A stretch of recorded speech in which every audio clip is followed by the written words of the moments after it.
आम्ही सारे खवय्ये. मैत्रणबाई आलेल्या आहेत. बरं मला आधी नाव सांगा तुमचं. स्वाती गुप्ते. स्वाती गुप्ते. गुप्ते म्हणजे सिकेबी. हो हो मस्त. खवय्ये. खवय्ये अगदी सिकेबी म्हणजे अगदी जातीचे खवय्ये. ओके. तर पण तुमच्यात पण उपास वगैरे ऍक्च्युली भरपूर असतात. हा असतात का इतर वारी किती हापसले तरी हो उपास असतात. आज काय सोमवारचं नाहीच खायचं, अमृत नाहीच खायचं ना. गुरुवार सोमवार शनिवार. येस. तर त्यांना काहीतरी खादाडी करायला लागते आपल्याला. तर ही कसली तयारी आहे, काय घेत? आता मी वरीचा पुलाव दाखवणार आहे. वरीचा पुलाव. काहीतरी वेगळं काहीतरी. छान कॉन्सेप्ट आहे. नवीन साधं वरी केली आणि त्याच्यावर शेंगदाण्याची आमटी घेऊन खातो आपण. त्याच्याऐवजी थोडंसं चेंज. असं मस्त. ठीक आहे. तर त्याचं साहित्य बघा काय काय लागणार. वरी, बटाटे तळून घेतलेत, रताळ तळून घेतलाय, सुरण तळून घेतलंय, त्याच्यानंतर काजू तळून घेतलेत, शेंगदाणा तळून घेतलाय, मनुका आहे, नंतर मिरची आहे, शेंगदाण्याचं कूट आहे, मीठ, कोथिंबीर, खोबरं खवणलेलं, त्याच्यानंतर जिरे हे लागेल आपल्याला. साहित्य आपण बघितलं काय काय घेतलं ते. आणि आता आपल्याला वऱ्याचे तांदूळ शिजवून घ्यायला लागते. तर थोडेसे आपण आधी भाजूया. ते भाजून घेतले की थोडे हलके होतील म्हणजे वरीला पचायला जड नाही. म्हणजे कारण वरीचे तांदूळ शिजायला तसा खूप वेळ जरी नाही लागला तरी थोडा वेळ लागतो. अगदीच 2 मिनिटात ते नाही होत. वरी एकदम खूप भाजायची नाही ती, जस्ट थोडीशी परतून घ्यायची. पण आपल्या म्हणजे एरवी आपला जो रवा असतो नेहमीचा गव्हाचा रवा, तर त्याच्यापेक्षा थोडासा जास्ती वेळ वरीच्या तांदूळाला लागतो. आणि मेन गोष्ट अशी की नंतर तो जास्ती चांगला होतो ऍक्च्युली ना. एकदा शिजला की त्याच्यानंतर जेव्हा झाकण ठेवतो आपण त्याच्यानंतर सुद्धा तो असा मुरत जातो आतमध्ये आणि फुलत जातो जास्ती. जस्ट थोडस गरम करा. झालं आता. तुपावर वगैरे नाही तुपावर भाजायचे टाकलं तर हरकत नाही, पण नाही गरज आहे. तूप वगैरे मीठ पण घालायचं. हो. नंतर पाणी टाकू आणि पाणी घातल्यावर मग आपण घालायचं पाणी. हो आता घाला पाणी. साधारण अंदाजे डबल पाणी घालायचं.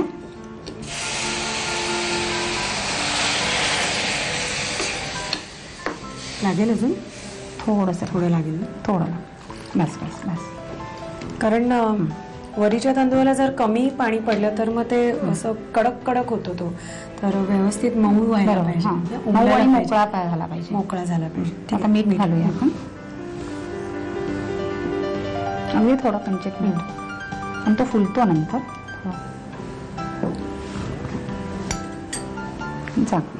साधारणतः एक 5-7 मिनिटं तरी साधारणतः उकळी तर यायला लागले. 5 मिनिटं तरी लागतील. 5 मिनिटं लागतील शिजायला. ठीक आहे. तर हे शिजवून घेऊया आणि मग नंतर आपल्याला पूर्ण ती तयारी करायची. लेअरिंगची तयारी करूया. ठीक आहे. त्याची तयारी. वरीचे तांदूळ झाले, शिजले. आणि आता आपल्याला एक हे आपण जी तयारी केली कशाची म्हणजे काय करतोय आपण? चटणी करणार आहोत आता. अच्छा. चटणी बरोबर न लावता आपण त्याच्यावर लेअर लावणार आहोत वरीच्या तांदळाचा. म्हणजे बरोबरही घेऊ शकतो पण एक वेगळी पद्धत म्हणून बनवूया बाबा. कारण मसालेदार काहीतरी त्याच्यात पाहिजे. एरवी जसं आपल्याला खमंग पुलाव मध्ये काहीतरी घेतो आपण लेअरिंगला. रस्सा नाही का करत? कुरुम्याचा रस्सा. पहिले मिरच्या घेऊया आपण. आणि मिरच्या सगळ्यात जास्ती घ्यायच्या. बाकीचं सगळं साहित्य थोडं घालायचं. तिखट झालं पाहिजे ना. हो प्रश्नच नाही. थोडस. मग नंतर तुम्ही ते खाताना दह्याबरोबर वगैरे जसं खाल्लं तरी चालेल. जिरे टाकते आता थोडेसे. दाण्याचं कूट, हिरवी मिरची, जिरं आणि नंतर खोबरं कोथिंबीर. मीठ. थोडं जास्ती नाही. अच्छा. कोथिंबीर. कारण तो दाण्याच्या कुटाने पण हवाळपणा येतो. आणि जास्ती मिरचीच हवी आपल्याला. बाकीचं साहित्य फक्त आपण पुरवठ्याला घेणार आहोत. थोडं मीठ आपल्याला फक्त चटणी पुरतच घ्यायचं. चटणी पुरतच. पुलावाला वेगळं असणार. ठीक आहे. तर मग आता आपण याची मिक्सर मधून व्यवस्थित चटणी चटणी पण झाली, वऱ्याचे तांदूळ पण शिजले आणि आता मस्त लेअरिंग करायचंय आपल्याला पुलावचं. तर आधी वऱ्याचे तांदूळ शिजलेले जे आहेत ते आता छान तुम्ही बघताय मऊ चांगले झालेले आहेत. तर त्याचा आधी आपण एक लेअर खाली देऊया. मग त्याच्यावर चटणी घालू. आणि मग हे जे तळलेलं तुम्ही सगळं घेतलेलं आहे, सुरण, बटाटा आणि काय बटाटा, रताळ आणि शेंगदाणे. शेंगदाणे ऍक्च्युली हे पण तळून घे, काजू पण तळलेले हो, काजूही तळेल, ते वरती डेकोरेशन. डेकोरेशनचे. पण मुळात आपण ही कंदमुळं जी आहेत, म्हणजे ही 2 कंदमुळं आणि बटाटे, असं हे तिन्ही करून घेतलेले, तळून घेतलेले, त्याच्यामुळे ते जास्ती चांगलं लागेल, चांगलं टेस्टी लागेल. आता चटणी. चटणी म्हणालात ना. चटणी तुमच्या आवडीप्रमाणे घ्यायची, कोणाला तिखट लागतं तसं.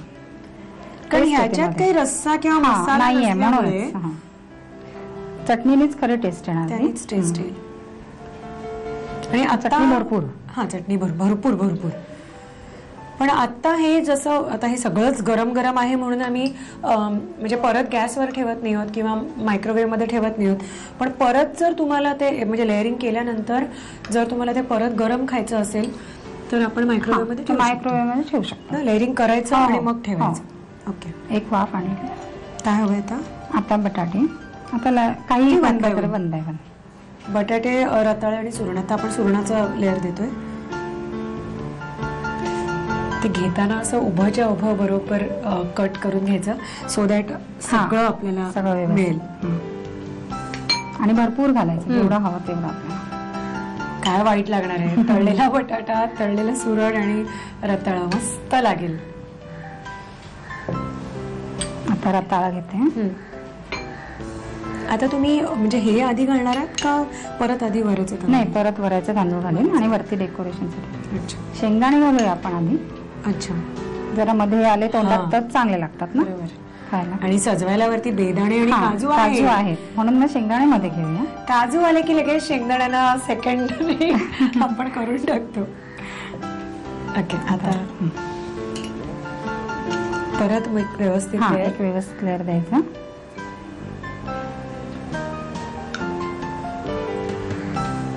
पण ही छान आहे आयडिया, खरंच छान आहे ना.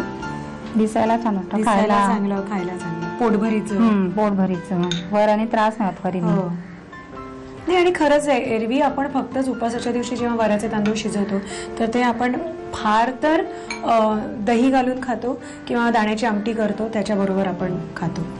तर हे असं केलं आणि साबुदाण्याच्या खिचडीपेक्षा बरं ते.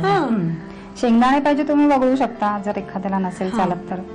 सुरण आणि बटाटा आणि रताळा चांगलंच आहे खायला. आता परत तुम्हाला आता ह्याच्यावर नाही, आता कोथिंबीर घालते. चटणी नको, चटणी लागली आवडली तर चमचा. आता सजवायचं म्हणजे आपले डेकोरेशन. ऍक्च्युली कोथिंबीर ह्याच्यासाठी घालते, पहिले खोबरं नाही घालत, ते दिसायला पांढरं एकत्र येईल ना. हो. वरती खोबरं घालते. आणि ह्या गोष्टी छोट्या छोट्या लक्षात ठेवायलाच हव्यात जेव्हा रंगसंगती तुम्ही करता, नाही तर मग ते पांढरच होईल. बरोबर. आणि आपण एरवी पुलावाला रंग वगैरे घालतो, पण उपासाच्या दिवशी नाही वापरू रंग, कशाला ना. हो. असा. आणि जर उपास नसेल तर आपण एरवी बिटाचा रंग वगैरे लाल असं वापरू शकतो, म्हणजे नॅचरल होतं, नैसर्गिक. आता खोबरं.